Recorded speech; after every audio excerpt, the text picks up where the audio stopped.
Përshëndetje dhe mirë se vini edhe sot në telerevistën sportive me mua Kevin Rapaj. Ashtu si çdo ditë, do njiheni me lajmet e fundit të sportit nga vendi dhe nga bota. Nisi me lajmin e parë. Komiteti Ekzekutiv i UEFA-s zhvilloi pasditën e së njëjtës mbledhjen e radhës në Tiranë, ku morën disa vendime të rëndësishme që lidhen me të ardhmen e futbollit evropian. Ndër të tjera u përcaktuan stadiumet ku do të zhvillohen finalet e Ligës së Kampionëve për meshkuj dhe femra në vitin 2027, si edhe finalja e Superkupës së Europës.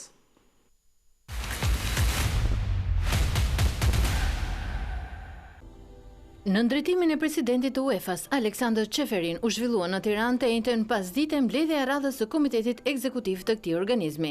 Gjatë punimeve të kësaj mbledhjeje, anëtarët e Komitetit Ekzekutiv të UEFA-s votuan stadiumin Metropolitano të Madridit si vendin pritës të finales së Ligës së Kampionëve për vitin 2027, stadiumin kombëtar të Varshavës për finalen e Ligës së Kampionëve për vajza në vitin 2027, ndërsa finalja e Superkupës së këtij viti të UEFA-s do të luhet në Salzburg. Finalja e Ligës së Kampionëve në futsal për vitin 2026 do të luhet në Pesaro të Italisë. Finalja e Euro U19 në futsal do të luhet në Astana, ndërsa finalja e Europianit të futsallit për vajza për vitin 2027 do të luhet në Osijek. Komiteti Ekzekutiv i UEFA-s vendosi të lejojë zëvendësimin e përkohshëm të maksimumi një lojtar në fushë që pëson dëmtim ose sëmundje afatgjatë gjatë fazës së ligës deri në javën e 6 të ndeshjeve.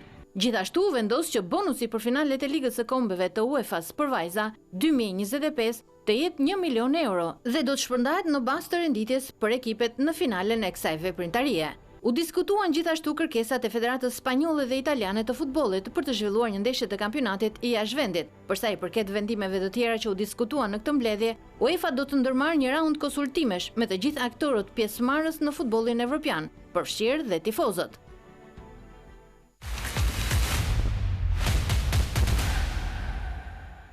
Presidenti i UEFA-s Aleksandr Çeferin së bashku me presidentin e Federatës Shqiptare të Futbollit Armand Duka vizituan dje pasdite kryeministrinë, ku u takuan me kryeministrin Edi Rama.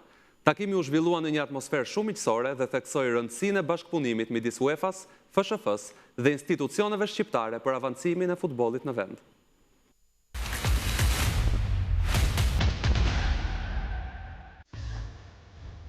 Pas zhvillimit të mbledhjes së Komitetit Ekzekutiv të UEFA-s në Tiranë, ku diskutuan dhe u morën vendime të rëndësishme mbi çështjet të së ardhmes së futbollit evropian, presidenti Çeferin, presidenti Duka dhe anëtarët e Komitetit Ekzekutiv të UEFA-s zhvilluan një vizitë në selinë e qeverisë ku u takuan me kryeministrin Edi Rama.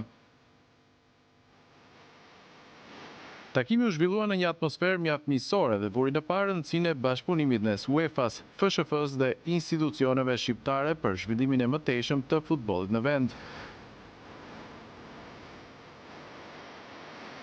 Presidenti Çeferin vlerësoi mikpritjen e FSHF-s dhe institucioneve shqiptare në organizimin e këtij eventi kaq historik për vendin tonë.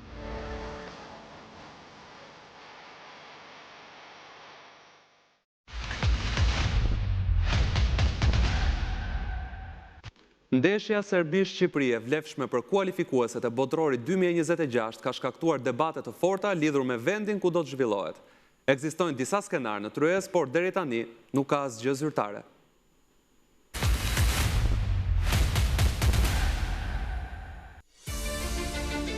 Kualifikueset për botërorin 2026 po sjellin një tjetër kapitull sfidash për Federatën e Futbollit e Serbisë dhe Shqipërisë. Ndeshja e planifikuar mes tyre që duhet të zhvillohet në Serbi ka ngritur debate të forta për vendin e zhvillimit, sigurinë dhe marrëdhëniet historike mes dy vendeve. Kjo përballje pritet të zhvillohej në Beograd. Megjithatë, për shkak të situatës aktuale të brendshme në Serbi dhe tensioneve të mundshme mes dy popujve, Federata Serbe ka kërkuar që sfida të mos luhet në kryeqytet, duke bërë një kërkesë zyrtare në UEFA. Në Serbi, mediat sportive kanë bërë apel për ndërhyrje në organizim, duke propozuar që takimi të zhvillohet jashtë Beogradit, ose të paktën pa tifoz në stadium, për të zvogëluar rrezikun e incidenteve.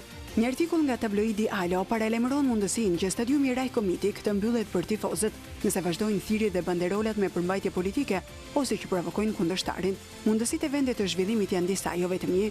Sipas mediave serbe gjithashtu, ekziston një mundësi që ndeshja të zhvendoset jashtë territorit të Serbisë, në një vend neutral, një vendim që do të merrej për arsye sigurie, menaxhimit të tifozëve dhe qetësie organizative. Raportimet e fundit theksojnë se UEFA dhe FIFA po ndjekin nga afër situatën, duke marrë parasysh ngjarjet e së kaluarës mes dy përfaqësuesve, ku tensioni ka qenë i pranishëm jo vetëm në fushë, por edhe në tribuna. Aktualisht nuk ka një vendim përfundimtar. Opsionet në tryezë janë në zhvillimin e ndeshjes jashtë Beogradit, pa praninë e tifozëve ose në një fushë neutrale jashtë Serbisë. Autoritetet dhe federatat përkatëse pritet të zyrtarizojnë vendimin në ditët në vijim.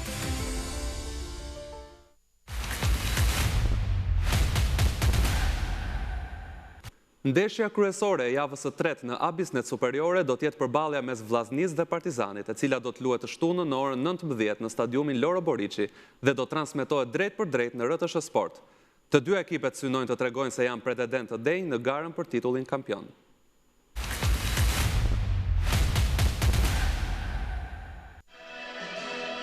Vllaznia e Partizanit do të ndeshen mes tyre në Loro Boriçi për javën e tretë të A-Biznet Superiore, me qëllimin për të treguar forcën në hierarkitë e kampionatit.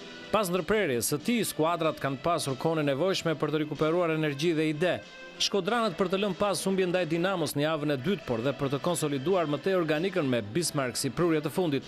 Ganezi la shije të mirë në Kupat e Evropës dhe është i gatshëm të hyjë në llogaritë e formacionit, ku për një partner të balajt konkurenca është e lartë me Muratajn dhe Kastratin, gjithashtu alternativa cilësore. Në Prapavi shqetëson dëmtimi i portierit Jukaj dhe do të jetë radha për debutimin e gjermanit Pols. Pjesa tjetër e Prapavis dhe Mesfusha nuk kanë probleme me riaftësimin gradual të krymit që ka shfrytzuar faktorin kohë. Në stadiumin e saj Vllaznia do të kërkojë të tregojë se është po ajo e javës së parë të kampionatit. Që mund të jetë një skuadër me forcë 2 javë të para të tij, edhe pse me 4 pikë në magazin do të kërkojë të tregojë ndërkohë Partizani Mladen Milinković, i cili e priste këtë ndërprerje për të fituar kohë në raportet profesionale me skuadrën, por dhe rikuperim lojtarësh. Një ngërç ai do ta ketë në mbrojtje, ku të dëmtuar janë Martinez dhe Sembene, ndërsa Albion Marku për tej cilësive është prurja e fundit dhe mund i duhet ende kohë për typje e mekanizmash apo ritmi. Edhe në mesfush, prurjet e reja mund të hyjnë më gradualisht për të bërë pjesë e skuadrës, ndërsa në sulm me Toma dhe Bicuka mund i mbajnë motorët ndezur për debutimin sezonal, sepse skuadra ka shumë nevojë për ta. Në kampionatin e kaluar Vllaznia fitoi 2 nga sfida direkt, një e fitoi Partizani dhe një u mbyll në barazim në përplasjet mes dy skuadrave që kishin objektiv titullin, objektiv të cilin duan ta shfaqin sërish edhe në sezonin aktual, e ku më shumë se sa përballë njëra tjetrës.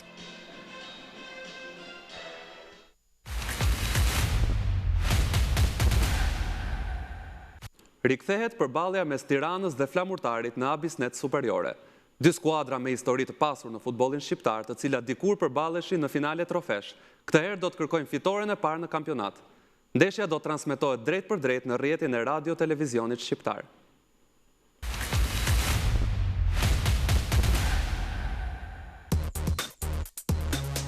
Tirana Flamurtari është një ndër kryesfidat e javës së tretë të A-Biznet Superiore.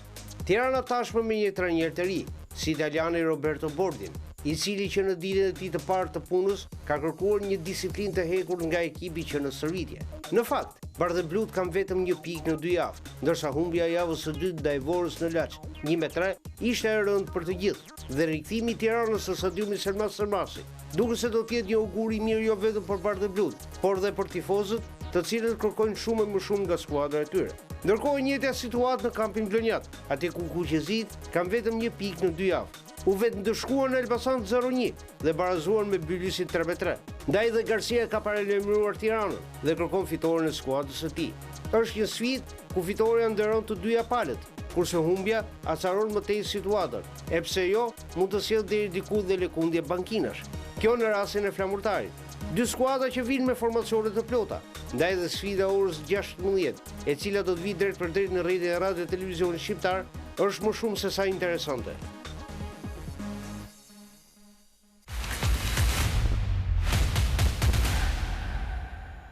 Në konferencën për shtyp para mediave, trajneri i Tiranës Roberto Bordin ka folur në prag të ndeshjes ndaj Flamurtarit. Nga objektivat me klubin kryeqytetas deri te mesazhet për tifozët, ndjekim së bashku prononcimin e teknikut Bardhëblu.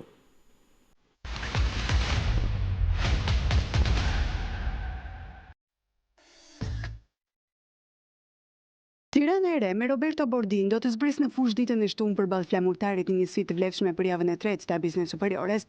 Në konferencën përpara mediave, tekniku italian ka treguar fillimisht se çfarë bindit i thoshte po projektit të Bardhëbluve. duke treguar dhe objektivat e tij. Grazie per gli auguri, per in bocca al lupo. Së pari, faleminderit për urimet. E kam pranuar këtë sfidë të rëndësishme sepse Tirana është ekipi më i titulluar në Shqipëri. Sigurisht më kanë bindur edhe stafi drejtues, duke filluar nga presidenti, nga drejtori sportiv, dhe nuk më mori shumë kohë për të pranuar dhe për ta marrë këtë vendim. Objektivi i klubit dhe imi është pa diskutim që të arrijmë majat. Janë edhe shumë ndeshje në dispozicion. Është edhe koha e mjaftueshme për të njohur lojtarët. Sigurisht duhet qetësi dhe shumë durim për të ecur përpara.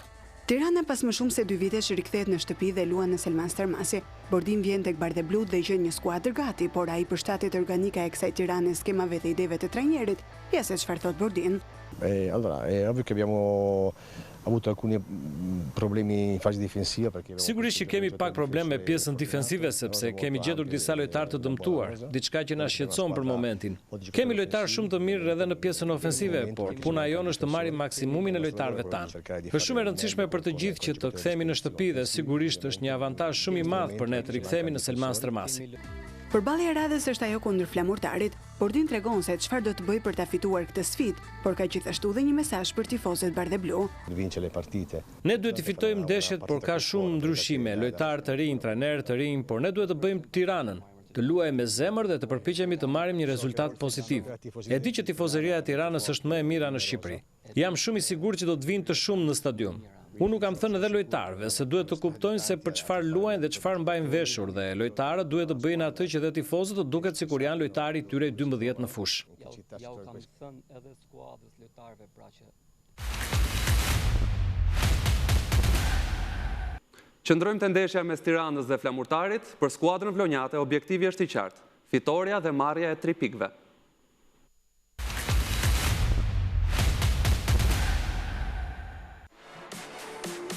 Abisnet Superiore rikthehet me ndeshjet e javës së tretë. Flamurtari udhëton drejt Tiranës në një përballje delikate ku skuadra Bardeblu është në një situatë tranzicioni. Megjithatë, kuqezimtë e Vlorës kërkojnë fitoren e parë në këtë fillim sezoni, fakt që e nënvizon dhe trajneri i Flamurtarit Carlos Garcia. Është ndeshje e vështirë, por ne shkojmë me të njëjtin synim, për të fituar dhe për të vazhduar progresin e skuadrës, për të krijuar identitetin tonë. Kam besim se lojtarët e mi do të dinë të reagojnë dhe rezultati pozitiv do të vijë. Trajneri Garcia ka theksuar se kjo periudhë pushimi 2 javor për shkak të ndeshjeve të kombëtares do të ndikojë te skuadra për të dhënë maksimumin në ndeshjen me Bardeblut. Ardhja e trajnerit të ri tek ekipi kundërshtar mund të sjellë një lojë ndryshe te Tirana, por trajneri spanjoll beson te flamurtari i tij dhe rezultati pozitiv. Këto 2 javë na kanë ndihmuar të harmonizojmë skuadrën. Lojtarët me eksperiencë me ata të rinj që erdhën gjatë merkatos së verës. Edhe miqësorët që luajtëm gjatë kësaj periudhe na ndihmuan për të parë gjendjen e tyre dhe për t'i dhënë minuta për të luajtur. Për sa i përket Tiranës, ndryshimi i trajnerit mund të sjellë ndryshime edhe në modulin edhe në mënyrën e lojës së tyre. Por ne i kemi marrë parasysh të gjitha dhe kemi punuar shumë në stërvitje për të arritur rezultatin pozitiv. Flamurtari ka zhvilluar të premten dhe seancën e fundit stërvitore për paranisjes drejt Tiranës. Kujtojmë se deri tani pas 2 ndeshjeve të para, vlonjatët kanë vetëm 1 pikë, pas një humbje dhe 1 barazimi.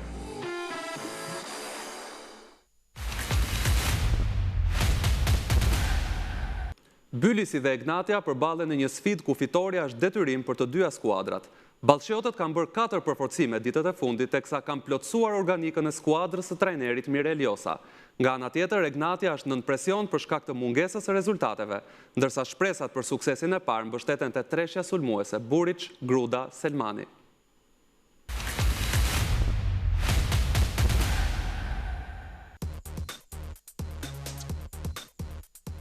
Bylisi dhe Egnatia në një sfidë force në Abisnet Superiore. Bylisi me vetëm 2 pikë në 2 javët e parë, kjo pas barazimeve 0-0 me Tiranën dhe 3-3 me Flamurtarin. Tashmë duket se kërkon suksesin e parë. Ndërprerja e kampionatit e ka ndihmuar skuadrën e Mirel Gjosës të bëjë dhe përforcimet e fundit. Dhe janë plot 4 futbollistë, të cilët kanë plotësuar organikën e skuadrës ballqote. I pari është sulmuesi nigerian, Rohan Uankuai, pas tij vëllezërit Aurel dhe Ilir Gjuzi, e i fundit shkodrani Paulo Pieshka, që ka qenë pjesë e vllazërisë Flamurtarit e tjerë. Dhe me këto përforcime, Bylisi kërkon fitoren e parë, por të njëjtën gjë do dhe Egnatia, e cila ka vetëm 1 pikë në 2 ndeshje. Kjo pas barazimit 1-1 me Elbasanin, ndërsa në javën e parë u mund 0-2 nga Vllaznia. Tashmë presioni është në rritje tek skuadra kampione në fuqi, kurse e gjithë vëmendja do të jetë në treshën e sulmit, Buric, Gruda, Selmani. Të dy ekipet me vëmendje të plotë tek suksesi në sfidën që në ora 16 të shtunën do të vijë drejt për drejt në RTS2.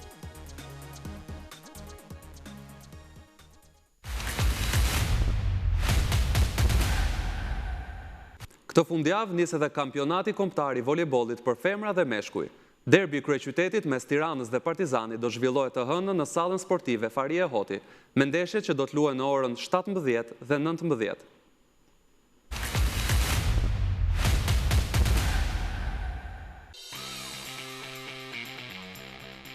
E pas kupës së federatës, tashmë radhën e ka fillimi i kampionatit në voleybollin vendas për femra dhe meshkuj. Duke nisur nga e premtja, starton java e parë e rrjetës vendase e më pas të shtunën, të dielën dhe të hënën luhen takimet e tjera.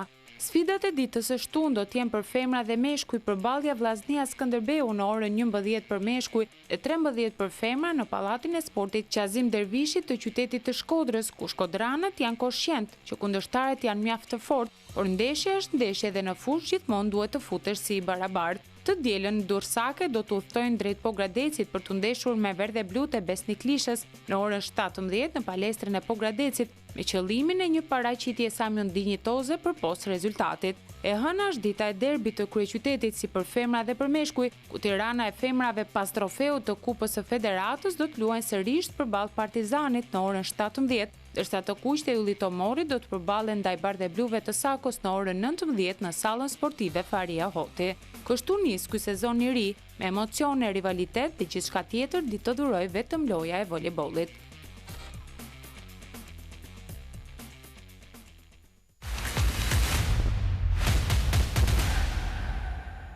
Në prag të nisjes së sezonit për ekipin e femrave të Vllaznis, ka folur trajneri i ri Dorian Tafa. Objektivi i shkodranëve për këtë sezon është qëndrimi në elitën e voleybollit shqiptar.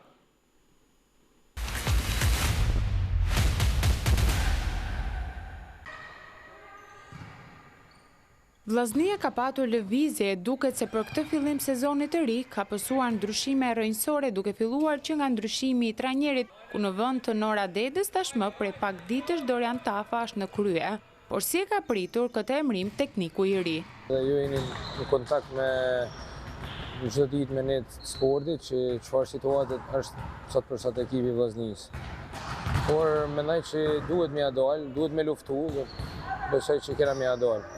Çfarë mendimi ka Tafa për Vllaznin në prag të sezonit të ri dhe cili është objektivi shkodranëve për këtë sezon?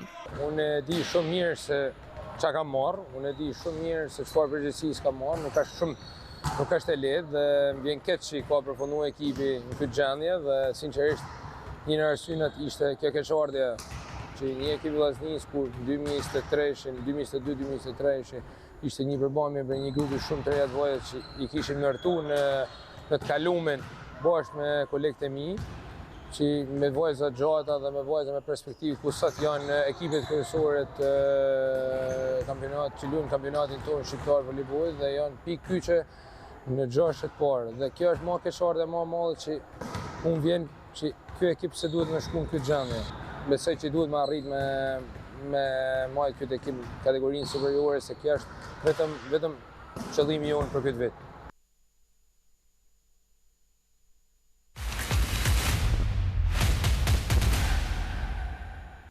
Interi udhton drejt Torinos për ndeshjen e parë të vitit kundër Juventusit, në atë që njihet ndryshe dhe si derbi italisë.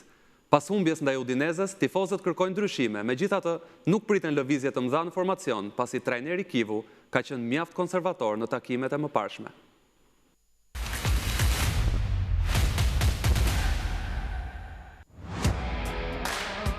Do jetë një Inter konservator ai që do të shohim nesër pas dite në Torino ndaj Juventusit. Pritet që në formacionin e parë të ketë vetëm një ose dy ndryshime.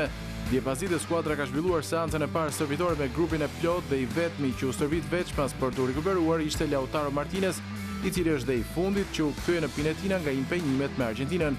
Lautaro do të jetë në krah të Turam në formacion dhe nuk ka dyshime. Risia mund të jetë në mbrojtje pikërisht Akanji që duhet të zëvendësojë Bisek dhe bashkë me të në fushë do të jenë edhe Acerbi me bastonin. Kivu kërkon shpejtësi, por dhe përvojën e Zvicerianit për të bllokuar sulmin Bardezi.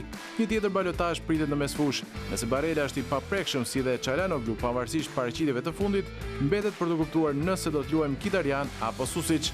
Kivu ka punuar këto 2 javë për të futur Diouf në mekanizmat e skuadrës, por mund i besojë edhe Fratezit, ose të dy mund të futen në lojë sipër.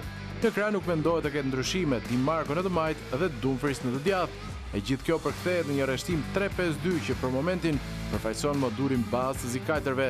Inter vjen me 3 pikë të lëra rrugës në këtë derbi, pas humbjes me Udinezen. Atëherë për Kivun kërkohet që diçka të ndryshojë pas nisjes së ndeshjes, por deri tani ideja është që tekniku rumun do të qëndrojë stoik ndaj ideve të tij si në 2 ndeshjet e para.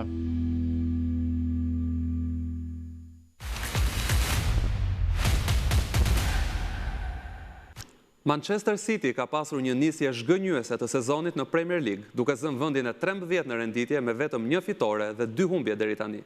Por ish sulmuesi Kun Agüero mendon se merkato është shkaku i kësaj nisjeje, pasi në skuadër janë shumë lojtarë të rinj që kanë nevojë për kohë për t'u përshtatur.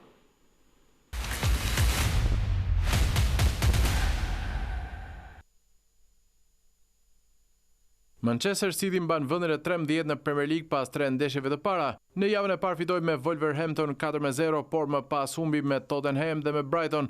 Kjo ka ngjallur pak kënaqësi dhe kritikat nuk janë kursyer për Pep Guardiolën, por ish-lojtari i tij Kun Agüero mendon se spanjolli është në gjendje të ndryshojë gjithçka dhe sa habitet për kritikat që po i drejtojnë Guardiolës. City nënshkroi me disa lojtarë në merkato si Reinders, Aït-Nouri, Cherki, Trafford dhe Donnarumma, por ndërkohë u larguan Ederson, Akanji, De Bruyne, Gündogan, Walker dhe Grealish, ndaj dhe Agüero nuk surprizohet për rezultatet në fillim. Nuk mund të them që ka qenë një nisje e ndritur, shprehet Agüero.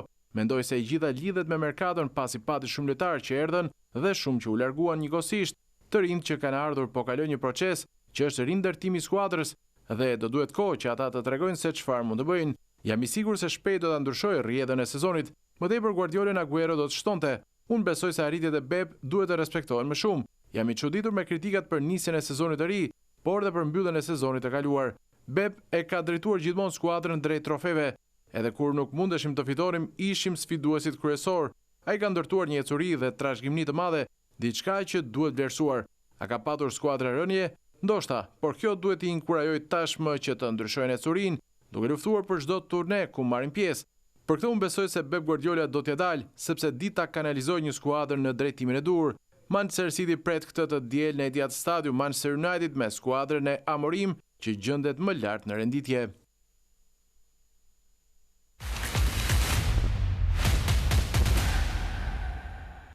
Tenisti i njohur serb Novak Djokovic ka vendosur të largohet nga Serbia drejt Greqisë së bashku me familjen, pas një krisjeje të fundit me qeverinë serbe. Pas mbështetjes së protestave të studentëve, kryeministri Aleksandar Vučić e quajti tradhtar, gjë që e shtyu Djokovic të marrë këtë vendim dhe të zhvendoset në Athinë.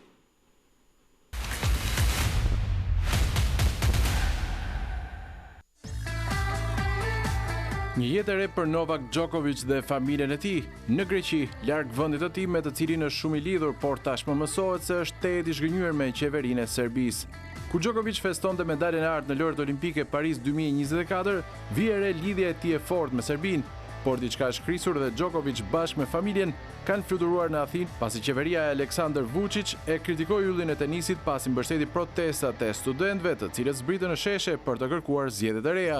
Deri pak kohë më parë Serbia e konsideronte Djokovic djalin e përzgjedhur dhe krenaria e tyre në përbot, por tashmë e cilësojnë tradhtar sepse kanë mbështetur protestat. Pikërisht prej këtyre kritikave Nole vendosi që të lërë Beogradin dhe të transferohet në Athinë. Ka regjistruar fëmijët e tij Stefan dhe Tara në shkollë ndërkombëtare, ku gjuha kryesore është ajo angleze. Rezidenca e familjes është në zonën e Glifadës, një lagje rezidenciale në jug të qytetit.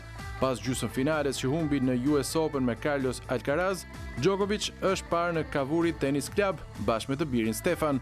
por këtu lidhet pak edhe me biznesin, sepse Djokovic e ka sponsoruar turneun e tij personal nga Beogradi në Athinë dhe do të jetë i vetmi turne që do të marrë pjesë deri në fund të këtij viti. Ai është i kualifikuar për turneun e Torinos, por nuk pritet të marrë pjesë. Duket se planet e Noles janë të qarta dhe jo vetëm për atë çfarë i takon tenisit.